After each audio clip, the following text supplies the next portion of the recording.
Good morning, good afternoon, good evening, or as we like to say here at Shady Acres Woodshop, howdy. Today we have a piece of cherry. This comes to us from viewer Joe in Louisiana. Joe says this came down in Hurricane Katrina. The main body of the piece is about 8.5 by 9 inches. If you measure from these two wings, the big wing here and the little wing, that's about 13 inches across there, and it's about 4 inches high. So I'm going to try and turn it just like you're looking at it. To me that looks like waves on a beach, doesn't it? Well, that's what I see when I look at it. And once I get that sanded up with my Sandalflex and get some finish on there, it's going to be gorgeous. And the same over here. This looks a little different, but it still has a lot of character. We are going to have a big wide flat spot on it. That's okay, that's just the way it is. It's not going to be quite as high because I intend to sweep up the bottom, this being the bottom again. I intend to sweep it up from the middle up, but I want to leave these wings. We'll probably lose a little bit of bark, but there still will be plenty of bark. So that's what I have in mind for this. So I'm going to take this over to the drill press. I'm going to cut a large center hole there for my chuck jaws to set on. I'm going to drill a center hole for my woodworm screw. And speaking of center hole, can you see that little black mark there? Right there in the middle, see it? I didn't put that there. So I don't know if Joe prepared this blank a little bit, but when I measure and when I look at the piece overall, that's what I find to be the center, and it was already there. And over here, it looks like Joe did apply some glue around the edge of the bark, kind of nice and shiny around there, so he must have done that. Anyway, I'm looking forward to this. We're just going to cut a hole here in the center for the bowl.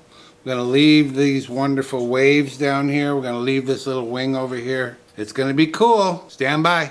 We're going to be turning at 600 RPM, 5/8 inch bowl gouge, mask and face shield on.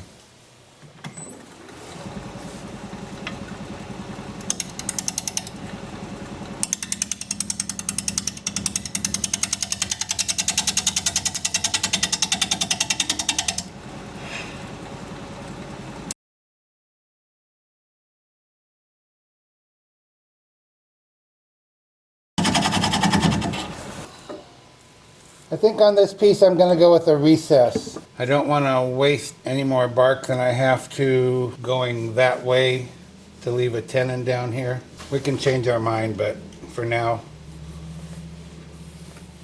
I'll mark out for it. That'll work for a tenon or a recess. I think I'm going to have to clear away a little bit of this right here. Not much, but I need to put a base on here for this to set on.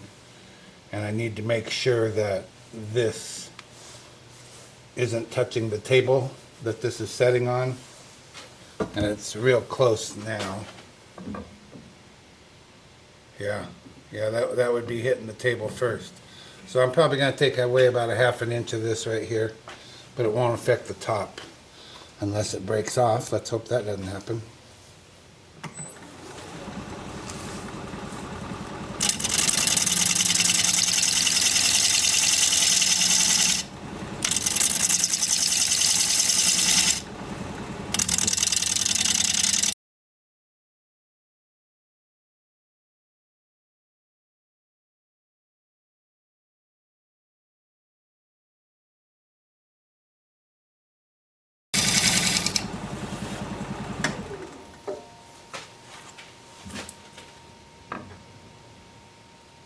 Okay, this clears nicely. I didn't have to take away much more than a 1/4 inch. Well, I guess I could put a tenon on here. I didn't think I'd be able to, but yeah, we'll go with a tenon.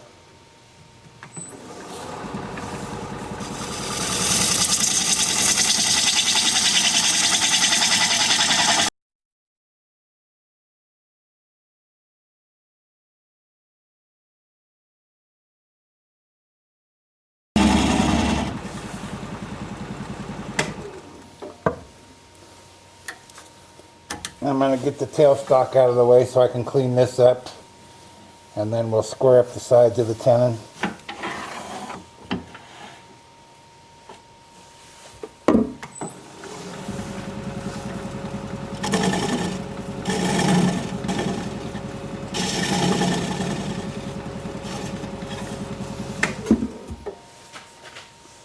Raise the tool rest a little bit. I'm just going to use this diamond point tool to square up the sides.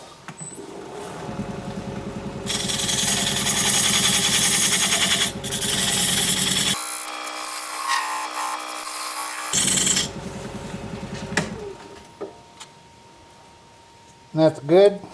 Time for sanding. I'm going to start the sanding with my Sandoflex. I'm going to sand all of the bark. Well, not all of it, but up here halfway towards the top. Bark inclusions, this area. And I'm going to start with 120 grit. I typically do 180 grit, but this is pretty coarse bark. And it's a little bit nasty. Not nasty, but it just needs something a little heavier. So that'll be 120 grit on the bark, and then I'll switch to 180 and then I'll stop there. That's as fine as I go on the bark. And then I'll switch to my 2-inch sanding disc and sand all of the turned parts. And I'm going to show you how that's going to work as soon as I get my mask on.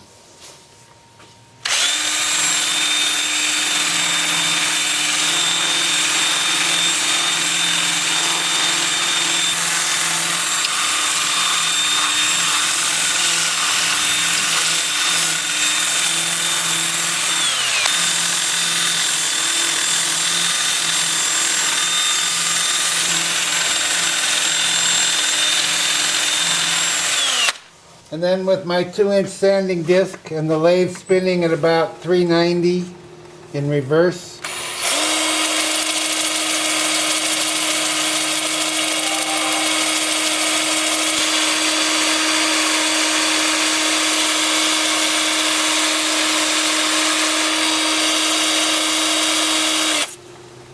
And for that I'm starting at 80 grit, and I'll work up through 400 grit, and I'll bring you back when it's time to put some finish on.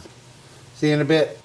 Okay, we're going with sanding sealer and then shellac for a final finish. And this is the sanding sealer. This is going to be real pretty.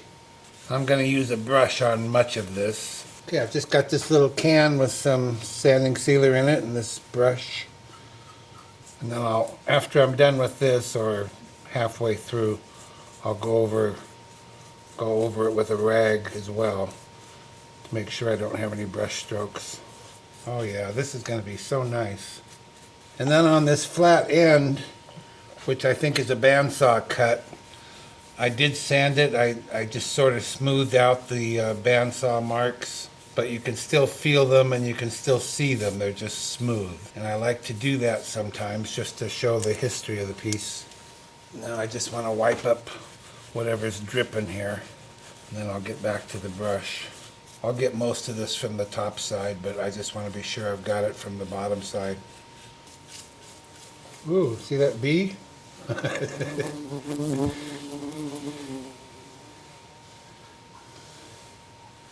Big old bumblebee.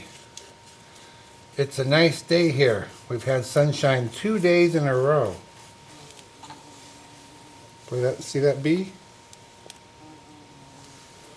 He's real friendly. You probably hear him buzzing too. Okay, well, so this is the first of 2 coats of sanding sealer, and then I'll apply 2 coats of shellac. And I'll bring you back when it's time to turn around and start working on the inside. It's going to look great. That's going to be fun. See you in a bit.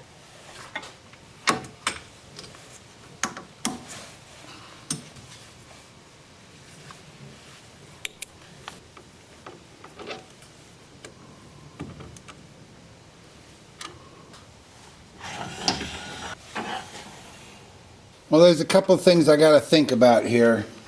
I don't really want to mess with these waves on the beach that I mentioned. I really like that a lot. I kind of thought I might want to take this big, wide, flat end down some. Maybe I should just start small and work in here and kind of work my way out and see how it shapes up.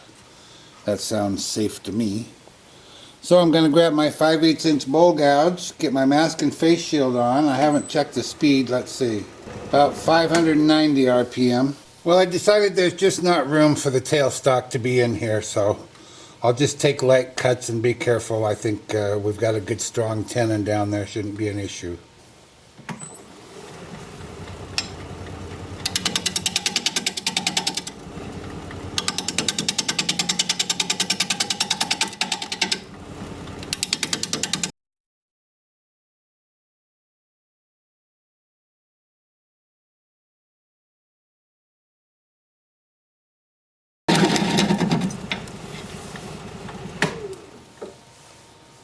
I'm gonna go sharpen up. I'm gonna try and cover this real quickly. This is for viewer Cammy. Cammy sent us a couple of pieces of wood a while back. Cammy asked me a question about what do you do, how do you approach a piece when you've got a knot right near the top and that knot just wants to do this with your chisel? Well, it's just going to do that, that's all. But I'll show you how I approach it. I approach it pretty much the same way I do if there wasn't a knot there, as is the case here. I don't have a knot here. I lay my chisel on the side so that the flute is pointing towards the center of the bowl. Right on the side, flute towards the center of the bowl.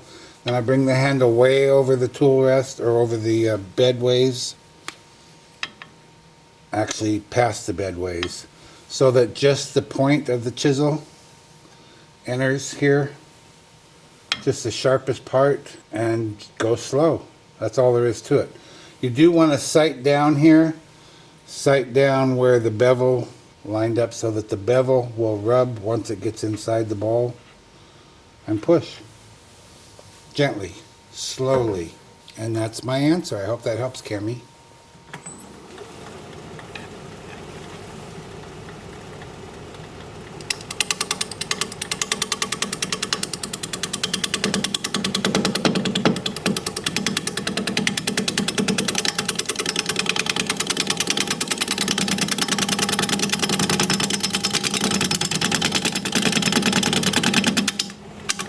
See how much it's bouncing around? That's just the way it is.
I want to see how thick we are here. The reason it's so bumpy in this case is because it's only hitting here and it's hitting here. It's the only two places it's hitting. Because those are the high spots. Not hitting here yet. Bumpy, bumpy, bumpy. I'm going to come a little further.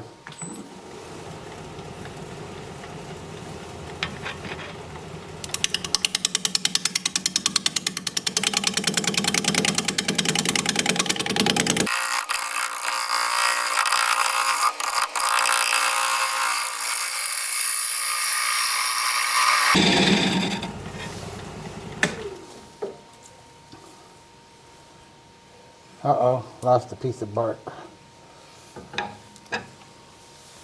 And here it is now. Okay, I'm going to glue that in there. I'll be back in a minute. Okay, that piece glued in nicely. And I think that's as far as I'm going to go. I'm not gonna shrink down the height of this. I want to leave bark around that edge. So we're just starting to go deeper now. We've got about probably 1.5 inches to go in depth.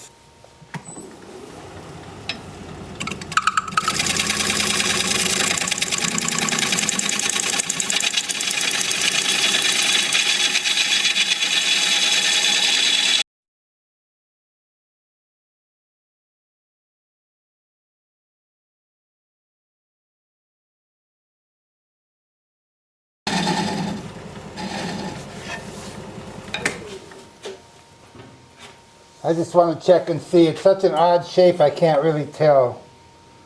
We're about 3/4 of an inch right now. Go down about another 1/2 inch.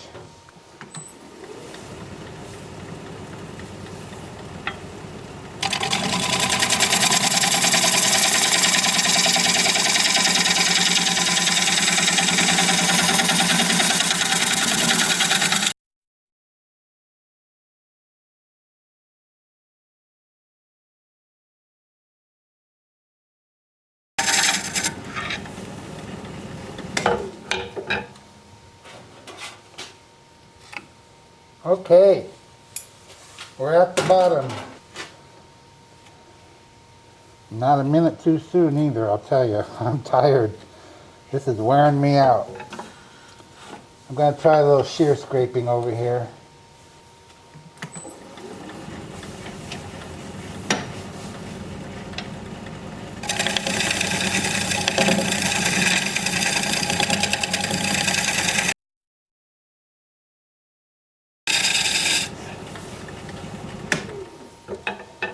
Oh yeah, it's nice to see some of that pretty cherry color come through there, isn't it? Okay, I think that's good. I'm going to get out my regular scraper and scrape.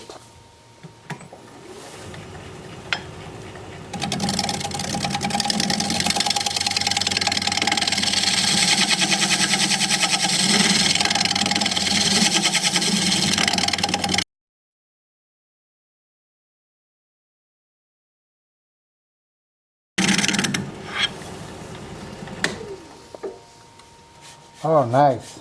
Yeah, that did a good job. Yep, flat across the bottom. Whew, that was some work. Time for sanding. As usual, when there's bark present and all these natural kinds of features on the piece, I'm going to start the sanding with my Sandoflex. I expect this piece to be very difficult to sand. I'm going to have to sand from all angles possible to get into all of these places. And I'm going to sand this edge right here because it's quite sharp around there. I'll show you that in a minute. Then when I'm done with that, I will switch to my 2-inch disc sander with 80 grit and sand the inside, and I'll show you how all that's going to work as soon as I get my mask on.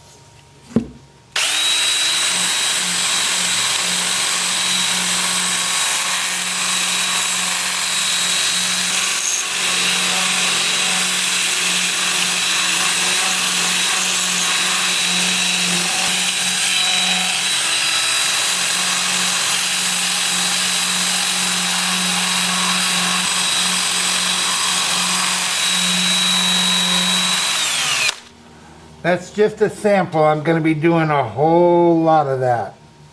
Like I said, from every angle, every which way, every possible way I can reach in there and sand.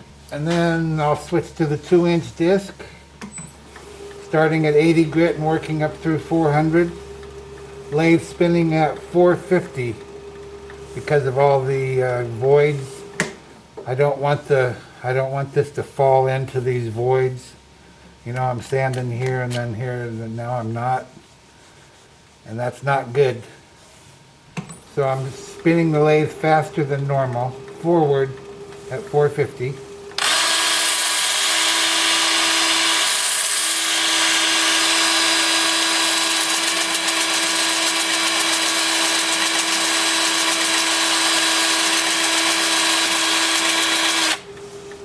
And when I'm working out this way, it takes a light touch so that I'm not pushing it into those gaps. So it's just going to take a long time. My guess is about 3 hours of sanding on this. I'm not looking forward to it. But I'll tell you what, I am looking forward to. I'm looking forward to getting this done because I think we have a winner here. I think this is going to be beautiful. When it's all sanded up and the finish is on there. Ooh, going to be nice. See you in a bit. Well, I was right again. This sanding was a pain in the butt. Holy cow. Just took forever. I don't even know how long. I don't even want to know how long. And this finishing is going to take a long time as well. The bottom was bad enough, but this top just has so many features. Just goes on and on and on and on. But I'd venture to say you've never seen anything like this. I don't think I have. This is just an exceptional piece. And be sure you watch all the way to the end of the video so you see the before and after shots of this. I'm sure the difference is going to be quite fantastic. So I'm just kind of giving you a little glimpse here. I'm not going to show you all of this because this is going to take another 2 hours. Just the first coat of sanding sealer. But I wanted you to get the idea. So I'll bring you back here. I think it's going to be tomorrow. I got me a ribeye steak the size of Texas in there. And that, along with some homemade French fries and some salad and some broccoli to balance all that out. I probably won't even be able to move tomorrow. So there you go, a glimpse. It's gonna be fantastic. Look at that. Woo-wee. See you tomorrow. I just can't wait for you to see this, but first things first, we've got to take that tenon off. I've mounted a block of wood up in my chuck. I'm gonna slip the bowl over that. Bring up my tailstock. Still have the center hole there for reference. Bring up the tool rest. We'll spin it up a little bit. I'll hold my thumbnail against the tenon. See if it's hitting equally all the way around, and it sure is. I'm just going to take this 3/8 inch standard grind bowl gouge and commence to removing that tenon.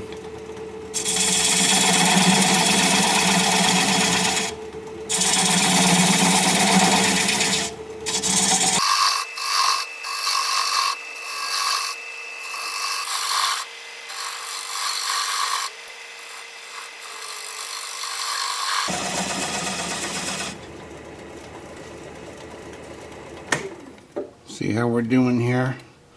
Looking good. Let's check for clearance. We have clearance. I like to leave this area raised up a little bit when I can. Just adds a little bit of visual interest.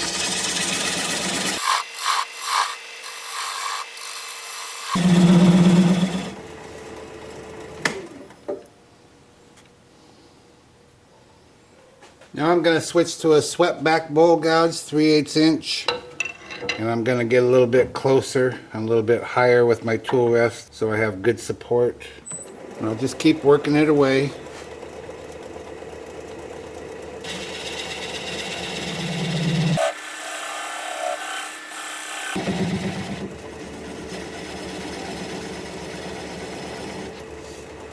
Okay, I'm going to slow the speed down to about 200 RPM. We're getting pretty close here.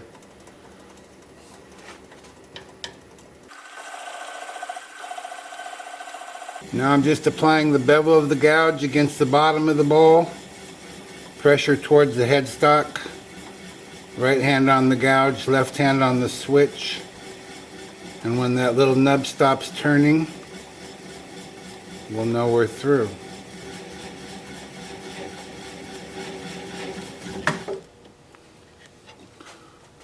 Sometimes it just kind of disintegrates, and that's what happened there.